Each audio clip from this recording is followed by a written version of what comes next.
Здравейте! Животът след втората декада на 21 век коренно се промени. Това се дължи на глобалното навлизане на изкуствения интелект в ежедневието на хората. Но преди да ви разкажем как се случи всичко това, нека да проследим накратко развитието на технологиите. След подобряването на компютърните и комуникационните системи, както и популяризирането в световен мащаб на интернет, започна масовизация на потреблението на социалните мрежи, имейл кореспонденцията, онлайн текстовете, видеочатовете и други. Паралелно с професионалните дейности, хората започнаха да използват интернет технологиите за всякакви цели, което на практика видоизмени голяма част от ежедневието. Движението на електронна информация нарасна в пъти, което доведе до оптимизиране на системите за работа между хората и машините. Докато този процес масово се управляваше от човека, то с навлизането на изкуствения интелект взаимодействието стана двупосочно. Това доведе до създаването на индустрия 5 и общество 5, където се разглеждат силните и слабите страни на човека и на изкуствения интелект и как те взаимодействат помежду си. Започна да се говори и анализира какво предстои в бъдеще, какво следва за ежедневието и начина на живот на хората. В професионалното си ежедневие хората използват изкуствения интелект в науката, в образованието, в здравеопазването, в финансовите и обществените системи и в редица други.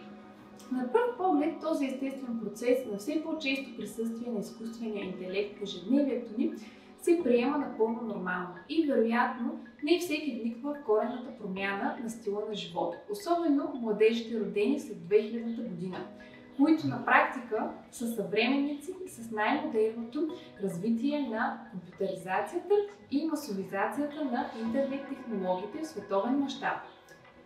Този естествен технологичен процес достигна следващото ниво на развитие на интернет обществото, което стъпка по стъпка навлезе трайно в ерата на изкуствения интелект.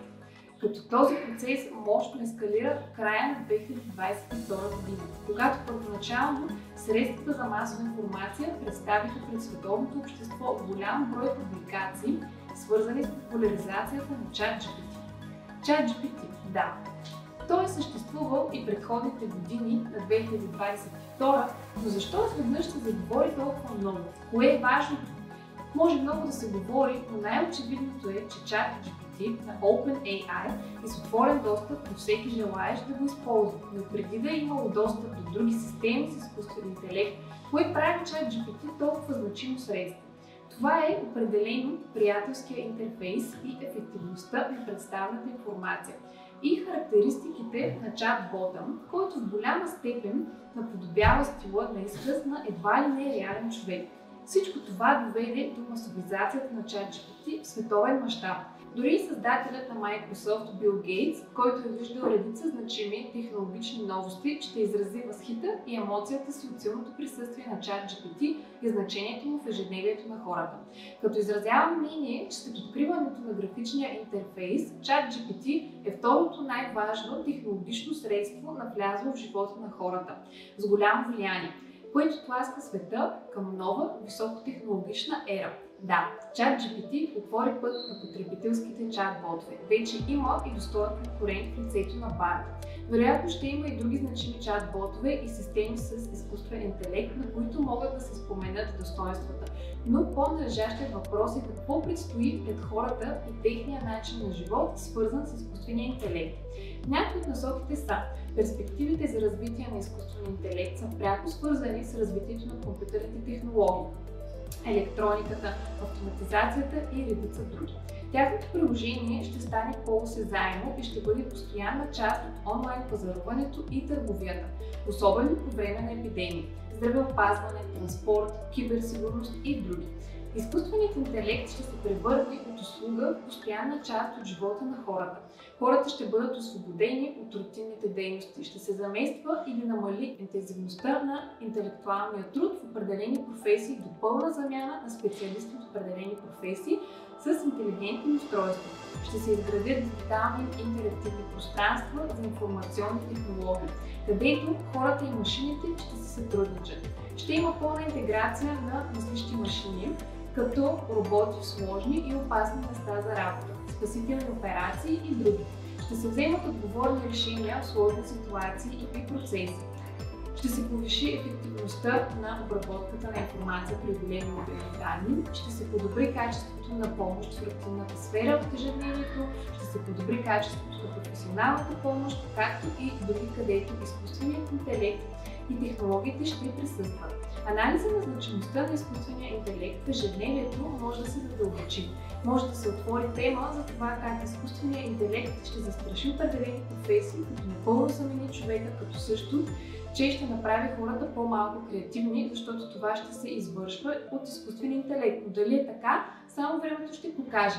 От хората зависи. На този етап най-важното е да се оценят преимуществата на изкуствения интелект за начин на живот на хората, защото те са тези, които управляват прогреса и дават развитие на света. Такива преимущества са: изкуственият интелект може да подобри ефективността на човешкия труд и да увеличи свободното време на хората. Ще представи нови възможности и способности за подобряване на начин на живот, предоставяйки технологии и възможности за да развият естествените си интереси и таланти. С по-добри възможности за наблюдение и диагностика, изкуственият интелект може да влияе на здравеопазването. Човек ще спечели време и производителност с въвеждането на автономен транспорт и изкуствен интелект. Човек ще се чувства по-сигурен. Разкриваемостта на престъпленията ще се увеличи с изкуствения интелект. Виртуалните асистенти с изкуствен интелект, които използват обработка на естествен език, за да разбират и изпълняват задачи, дадени от хората, ще променят живота. AI може да поддържа семейството свързано и информирано с точните данни и да подпомогне управлението на домакинството. Това са важни аспекти, пред които предстои обществените органи да уточнят параметрите и достъпността на услугите от изкуствен интелект в законови рамки.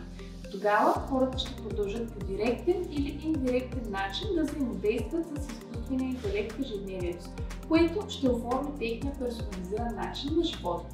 Информацията в това видео се предоставя в рамките на проект HEY – Живот в ерата на изкуствения интелект, където партньори от България, Германия, Испания, Португалия и Унгария представят публично актуалните тенденции, свързани с изкуствения интелект и това как той присъства в живота.